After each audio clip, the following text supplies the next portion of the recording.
Melon mga boss. Meron sila dito ng coconut crush oh. Ayun meron oh. Naranasan ko rin yan na mag-isa sa ibang bansa. Yung mag-isa ka tapos nagkasakit ka. Yan ang pinakamahirap sa lahat. Yan ang totoo. Kaya sa mga kababayan natin dyan, sa mga OFW, saludo ako sa inyo.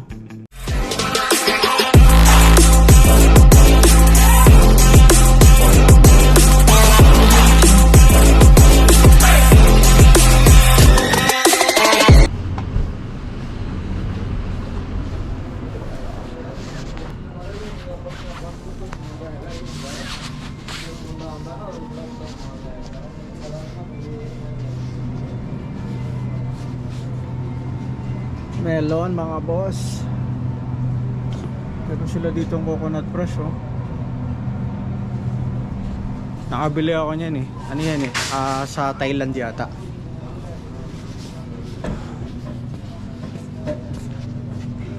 Ito yung mga display ko eh. Ito yung mga dinidisplay kong tinapay.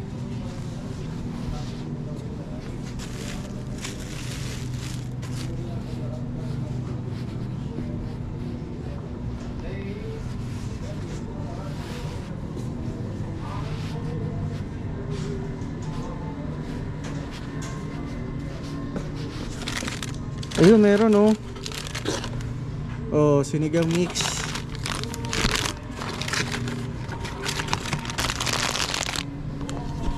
Bumili na akong 4 to.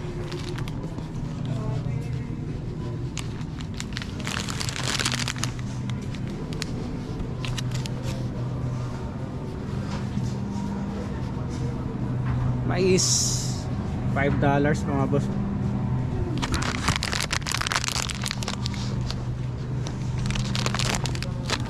Luya. Tama na to. Kamatis.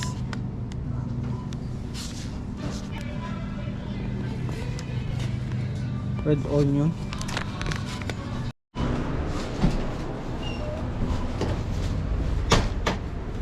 Mingi pa ako ng bag eh.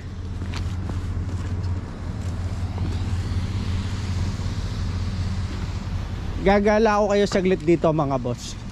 Papakita ko sa inyo yung ano. Maglalakad-lakad tayo. Ayan, tuwing Christmas ganyan.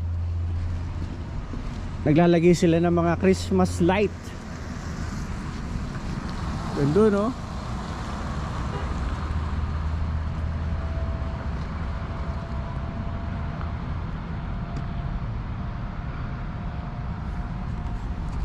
Kita nyo, simple lang yung aming town, di ba?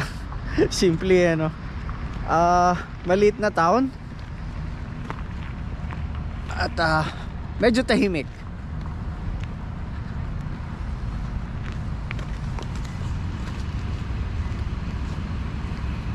May bangko dito, Scotiabank. Tapos yung pharmacy kung saan ako kumukuha ng aking pang maintenance medicine.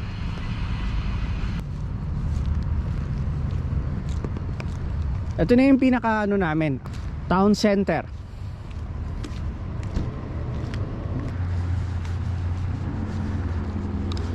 Dati may puno dito, dalawa eh. Tinanggal nila eh. Ewan ko ba. Ang gandang tambayan nito dati mga boss eh. Tinanggal nila yung puno eh. Sabi nila dahil ano daw, mataas na daw at matanda ng puno, pinutol nila.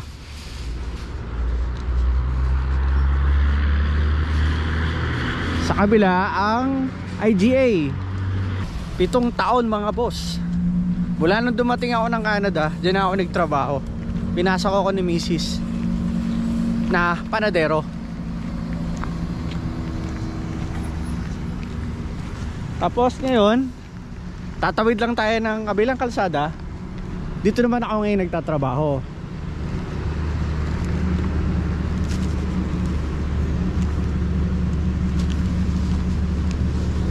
Ito madulas eh.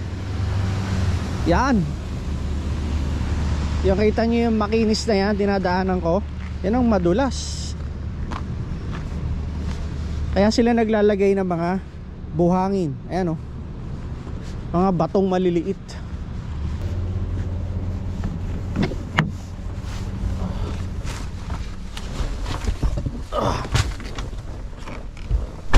Sobrang lapit naman ni boss dito sa aking sasakyan.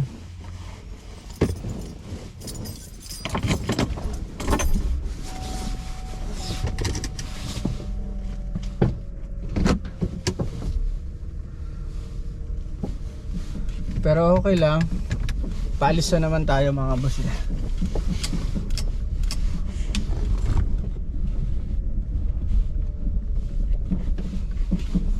Yan, pinakita ko lang sa inyo para dun sa mga bago kong subscribers. Oo nga pala, mamaya magpapasalamat ako sa inyo sa bahay. Baka kadadaldal ko mabangga tayo. Pakita ko sa inyo dinadaanan ko mga boss ha.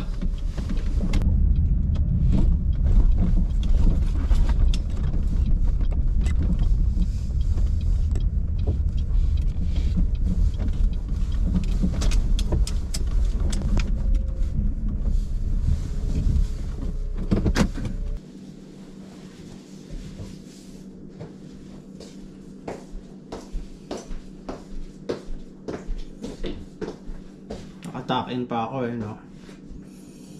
Yan, things daw. Ito yung pampano.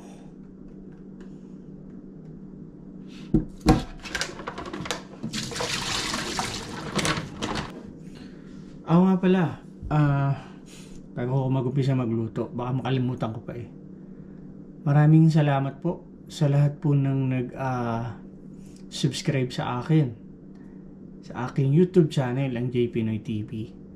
Nagpapasalamat po ako sa mga taong wala pong sawa na nanonood ng aking mga videos na ina-upload, lalo na sa aking TikTok account. Maraming salamat po sa inyo, sa mga nag-follow po sa akin doon at nag-subscribe din po sa aking YouTube channel. Maraming salamat po sa inyo talaga. Alam ko na mapapanood nyo to dahil nakasubscribe kayo sa aking YouTube channel. Maraming salamat po sa inyo talaga. Salamat po.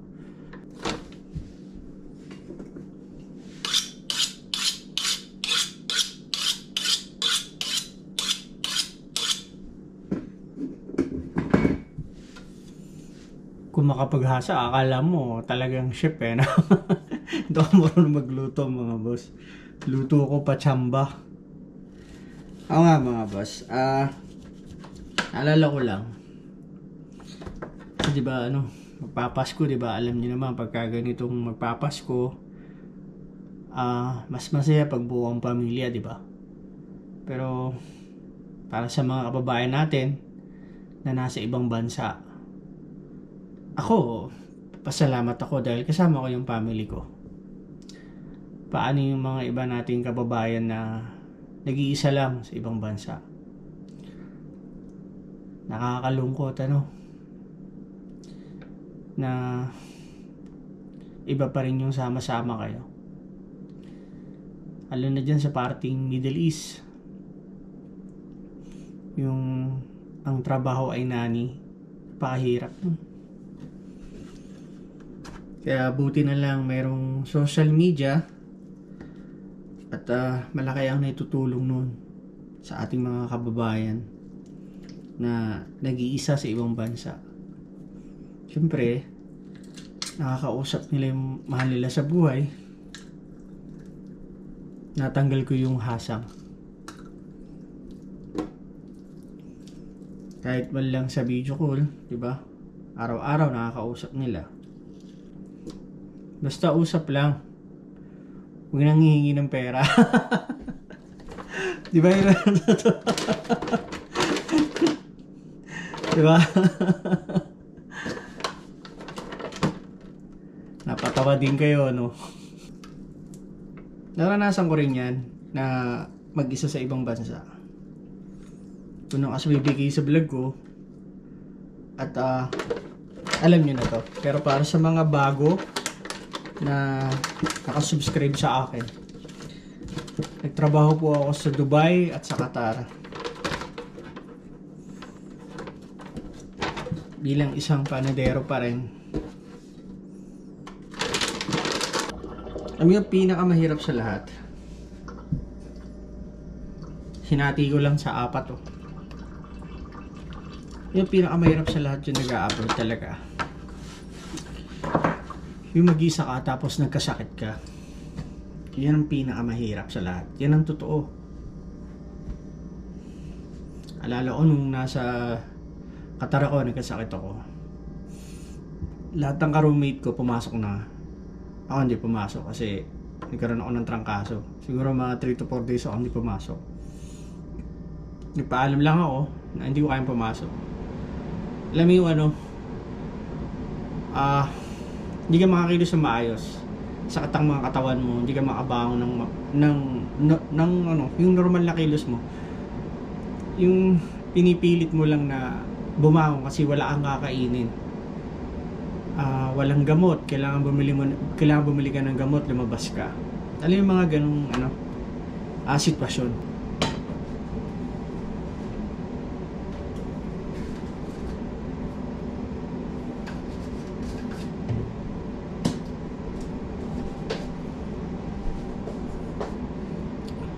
Kamatis, mahal na nito. Patawarin ang presyo. Okay.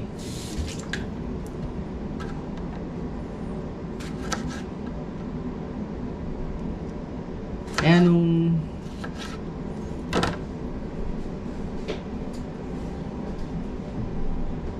nakakita ako ng kababayan natin na nung nasa Qatar ako, nung nagpapadala ako ng pera, nakita ko yung kababayan nating matanda. Ito malimit ko ikwento sa inyo kung nakasbibigay sa vlog ko Awang-awa ako. Para nakita ko yung nanay ko sa kanya. Kumakain yung mga Arabo, yung amo niya. Pero siya nakaganon lang sa tulak-tulak niya yung kanyang alaga. Diba? Tapos nakatingin siya sa amin. Tapos syempre hindi siya makapagsalita, diba? Syempre doon yung amon niya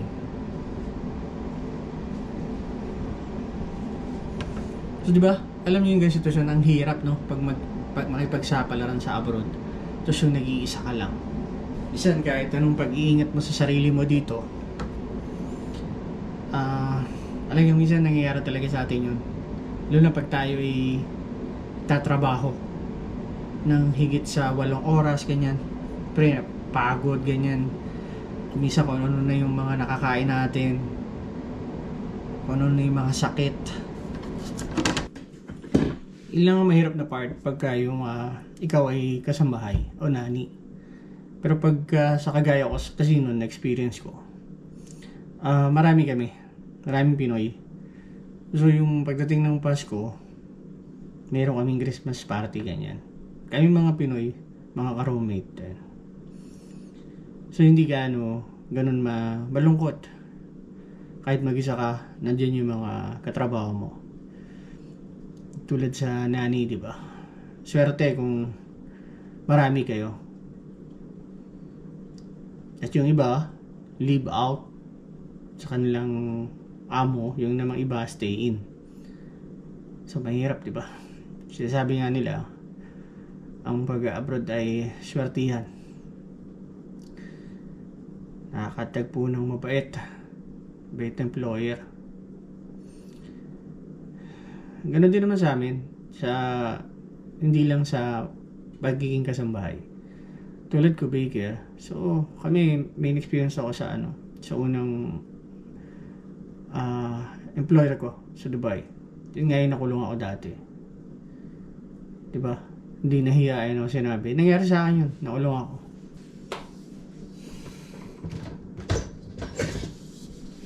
Pagsaing naman tayo. Kaya sa mga kababayan natin dyan, sa mga OFW, saludo ako sa inyo. Napakatapang natin, ano? Mangingibang bansa tayo para mabigyan ng magandang kinabukasan yung ating pamilya, lalo na yung ating mga anak na naiwan natin sa Pilipinas. Titiisin natin lahat. Lungkot, iyak, pagod, para sa 2 taong kontrata, para makapag-ipon tayo at hindi na tayo mga muhan hanggang sa tumanda tayo. Uuwi at uuwi tayo ng Pilipinas. Uuwi talaga ako. Gusto kong pangarap ko magkaroon ng parang di naman farm, kahit 200 square meter lang.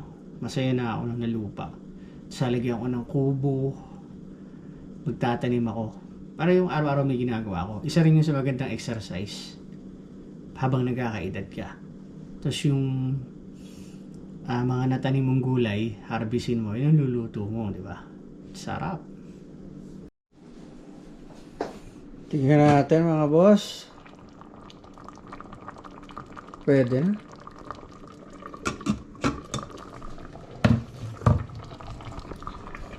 Natin yung lasa.